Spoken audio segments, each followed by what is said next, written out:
Act 2, Scene 1. Hippolytus has asked to see me here. Hippolytus asks you to seek me out, to bid farewell.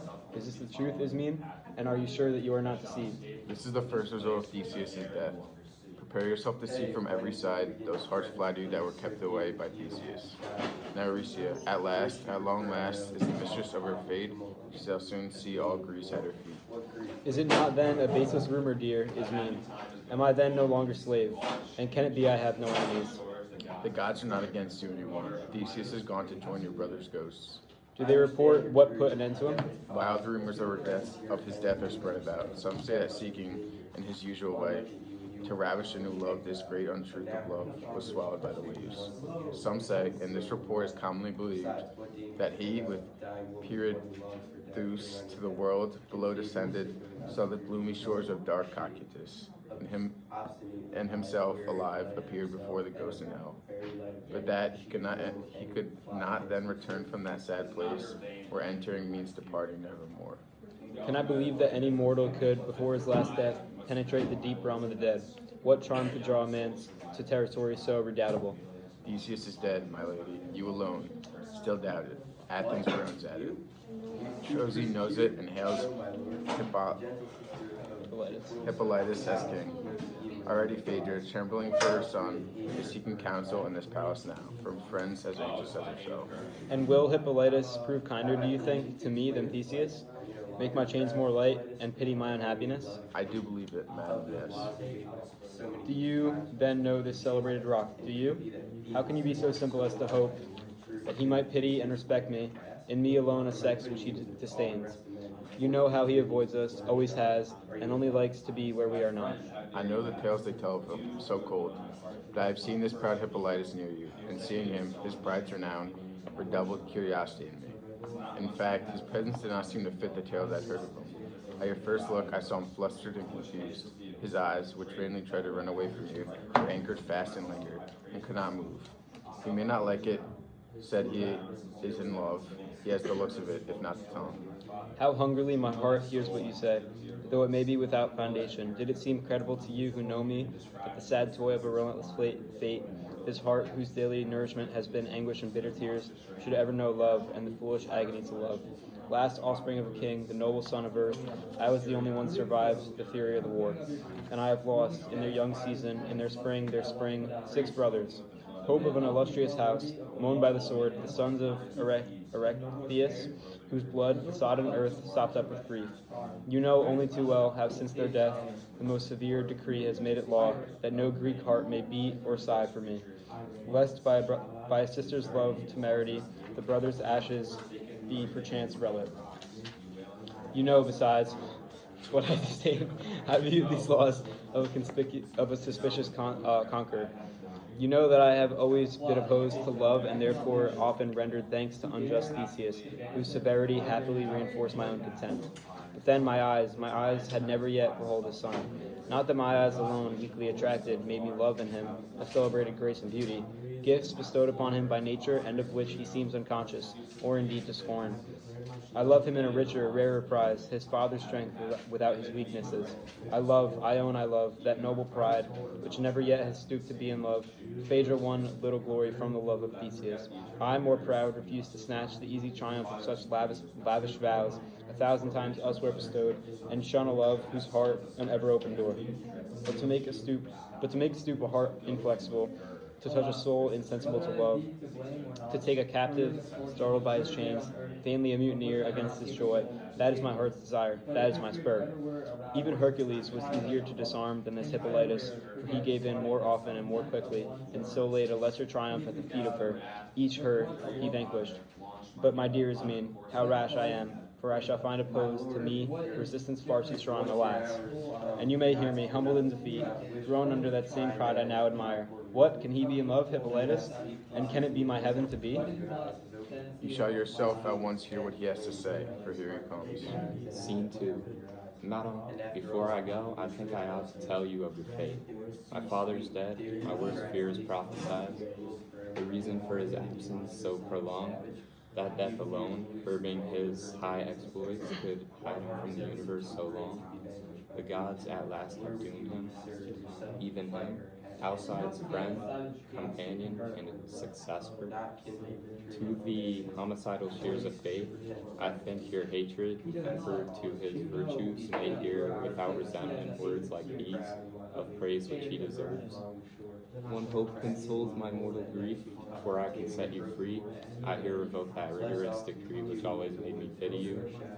You are at your own disposition, heart in hand, and in Troezene, today my heritage, where once reigned Pythias, my ancestor, and which has recognized me now as king, I leave you free, more free than I myself. Oh, be less lavish with your kindness, sir. To honor thus my state of servitude is to embarrass me and bind me more than you can think to those harsh laws from which it seems it is your wish to set me free.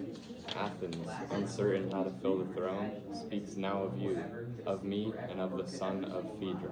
Speaks of me, my lord. I know the unflattering truth is that I am, it seems, rejected by a too proud law's decree. Greece counts my foreign mother a reproach. But if my brother were my only rival, my rights prevail so clearly over his that I should save him from the laws of Greece. My enterprise is checked by claims more just. To you I yield my place, or rather own, that it is yours by right, and yours the scepter, handed down to your own ancestors by that first famous mortal, son of Earth. Adoption placed it in the hands of Aegis, then Athens, by my father's strength preserved, protected and increased, welcomed with joy. A king so generous, and left, alas, your luckless brothers in oblivion. Now she invites you back within her own walls. So long a quarrel has cost thrones enough. Her furrows are soaked with blood of yours, steaming from fields from which it sprung at first.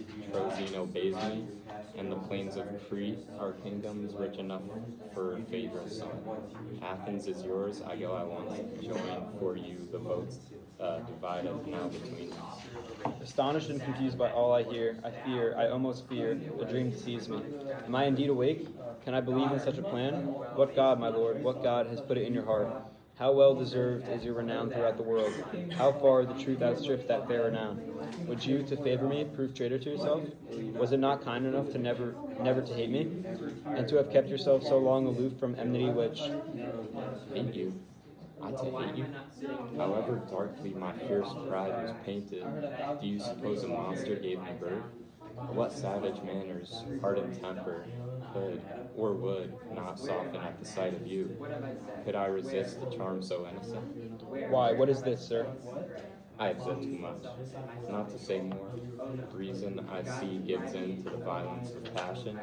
I have broken silence at last, and I must tell you now the secret that my heart can hold no more. You see before you an unhappy case of hasty pride, a prince who claims compassion. I, who so long the enemy of love, mocked at his debtors and despised his slaves, who, pitying poor shipwrecked mortals, thought always from the safe shores of you the storms, now find myself subject to that same law. By what storm do I see myself whirled off? One moment vanquished all my foolish pride. My so proud soul is now a suppliant for 6 months past, ashamed and desperate, carrying everywhere the shaft that splits my heart. I struggle vainly to be free from you and from myself. I shun you present. Absent, I find you near. Your image haunts me in the forest depths. The light of day, the shades of night, all bring back to my view the charms that I avoid. All things conspire to make rebellious Hippolytus your willing slave. And what is more, myself, for fruit of all my endless futile search, I can no longer even find myself. My bow, my chariot, my javelins bore me. But worse, I find I have forgotten all lessons taught by Neptune. Only groans not, shouts of mine re-echo through the woods. My lady stallions have forgot my voice. Perhaps this tale of passion so uncouth makes you, in hearing me, blush at your work. How wild a way to offer you a heart. How strange a captive for so beautiful a leash. But dearer to your eyes should be this offering. Believe I speak a tongue unknown to me. Do not reject these vows so ill expressed, indeed, which, but for you, I never would have formed at all. Alright, scene 3. This is Therames. The queen approaches, Prince, and I am sent before you to tell you it is you she seeks. What me? Yes, what daughter may be, I do not know, but I am sent on her behalf to say Phaedra would speak with you before you go. Phaedra, what shall I say to her, and what can she expect? You cannot, Prince, refuse to hear her, even though you are convinced she is your enemy. For to her tears you must accord some shade of sympathy. But wait, you go, and I too. Will you let us part thus, leaving me in ignorance, whether I have offended her I love, whether my heart, left in your hands? Go, Prince, pursue your generous designs. Make Athens tributary to my power. All gifts you offer me I will accept, but that proud empire, glorious though it be, is not the one most precious unto me. Scene 4, Hippolytus. Friend, is all ready? But look, here's the queen. Prepare at once for our departure. Go. Give orders, signals, hasten and return. Free me from this tiresome interview. Okay. Phaedra. Scene 5. Phaedra. He's there. My blood runs back in my heart, and I forget what I've come to say. Think of a son whose only hope you are. I hear you leave us, sir, in haste. I come to add my tears to yours, and for my son plead my anxiety. No more has he a father, and the day is not far off which will make him a witness to my death. Already enemies innumerable are ready to attack his childhood state. You are the only one who can embrace his cause against them and defend his youth. But concealed remorse gnaws at my heart. I fear I may have shut your ears against his cries. I tremble lest it be in him your righteous anger soon should persecute his justly hated mother. Madam, I feel no sentiment so base. If you should hate me, I would not complain. Prince, you have seen me bent on hurting you, but to the bottom of my heart you could not read. I took great trouble to incur your hate. I could not bear you to be near the shores that I inhabit. I declared myself your foe, in public and in private. Law and first ceased to separate us. Even made a law that none before me dared to speak your name. And yet, if punishment should be prescribed to the offense, if only hatred drew your hatred in return, never was there a woman so deserving pity, so little from you deserving enmity.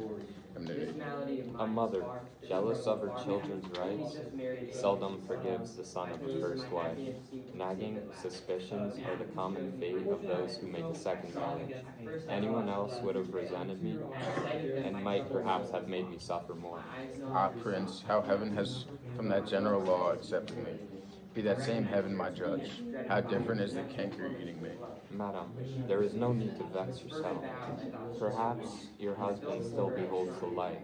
It may be heaven may grant him safe return in answer to our tears. Neptune protects my father as his tutelary god, and will not be invoked by him in vain. No one views twice the mansions of the dead. No, no, my lord, since one Theseus has seen these gloomy shores, in vain you hope some god may send him back, for greedy Acheron does not release his prey. And yet, I think he is not dead, but breathes in you. I see my husband still before me. Speak to him. My heart, oh, I am mad. Do what I will, I cannot hide my passion. Yes, I see. The palpable effect of your great love, Theseus, though dead, is present to your eyes. Your heart still smolders with its love for him. Yes, Prince, I languish and I long for Theseus. I love him, but not as the shades know him, the inconstant lover of so many loves, who now would ravish even Pluto's bride. But faithful, proud, even to a slight disdain, young, charming, drawing all hearts after him. As gods are painted, or as I see you now, he had your walk, your eyes, and your way of speaking. He could blush like you, went to the Isle of Crete, my childhood's home, where he crossed the waves, worthy to win of the love of Minos' daughter. What were you doing then? Why without you did he assemble all the flower of Greece? Oh, why were you too young to have embarked within the ship that brought him to our shores? You would have been the monster's killer then, in spite of all the windings of his maze. To find your way in that uncertain dark, my sister would have armed you with the thread. But no, in this design, I would have not been ahead of her, my sister. Me, not her. It would have been whom love at first inspired. And it would have been Prince, whose aid had taught you all the labyrinth's crooked ways. Oh, how I should have cared for this dear head. A single thread would not have been enough to satisfy your lover's fears for you. I would myself have wished to lead the way and share the perils you are bound to face. Phaedra, into the labyrinth, with you would have descended, and with you returned to safety, or with you have perished. Gods, what is this that I hear? Have you forgotten Theseus is my father and your husband? Why should you think I've forgotten it? Sir, do you think me careless of my honor? Forgive me, madam. I confess I blush to have misunderstood your innocent words. I am too much ashamed to look at you. I go. Ah, cruel one. Too well, you understand me. I have said enough to save you from mistake. Well, look at me, know me. Then, Phaedra, in my madness, know I am in love. Do not dare to think that I, in love with you, believe that I am innocent, or of myself approve, nor that the mad love now deranging me, like poison in the blood, is fed at all by cowardly connivance of my will. Unlucky object of the spite of the gods, I am not so detestable to you as to myself. The gods will bear me witness, the same gods who in my veins have poured this burning fire, a doom to all my race, the gods who take a barbarous delight in leading a poor mortal's heart astray. Do you yourself recall to mind the past? I did not only fly, I hounded you. I wanted you to think me odious. I sought to appear inhuman in your eyes. The better to resist your charm, I saw it to make you hate me. Oh, what useless care. You hated me more. I loved you nonetheless. Misfortunes only lent you added charm. I've been drowned in tears and scorched with fire. Your own eyes might convince you of the truth. If for one moment you could look at me, what have I said? Can you believe that this confession I have just made to you, this so shameful declaration I have made is voluntary? Can you think so? Ah, trembling in fear for safety of a son, whom I dare not betray. I came to beg you not to hate him. What a feeble plan for any heart so full of what it loves. I could speak to you only of yourself. Oh, take your vengeance due and punish me for such a hideous and illicit love. Your father was a hero. Be like him, and rid the world of one more monster now. Does Theseus' widow dare to love his son? Believe me, you should not let her escape. Here is my heart. Here, where your hand should strike, waits impatient to expiate its guilt. It leaps me to meet your arm. Oh, strike, or if your hatred envy me a blow. Of such sweet torture, if blood too vile, you would think would therefore drench your hands, then give me, if not your arm, at least your sword. Give. Madam, what are you about? O gods, there's someone coming. You must not be seen. Escape from certain shame. Come within. This is Theramenes. Is that Phaedra in flight, or rather dragged by someone off? What mean these signs of grief? I see you without color, sword, or speech. Let us fly, Theramenes. Extreme surprise confounds me. I can look no more except with horror on myself. Phaedra, but no, great gods, let this be kept this horrible secret forever done. The ship is ready if you wish to sail. Athens has declared herself. Her chiefs already have the votes of all her tribes. Your brother is elected. Phaedra wins. Phaedra? A herald charged with Athens' will has just arrived to place within her hands the reins of power. Her son is king, my lord. Yea, gods, who know her? Is it virtue, gods? For virtue that you reap confidence like this? A rumor has it that the king's alive, that Epirus, Theseus has been seen, but I searched there know too well, my lord. No matter, let us hear all and neglect nothing. This rumor must be traced at once back to its source. Examine.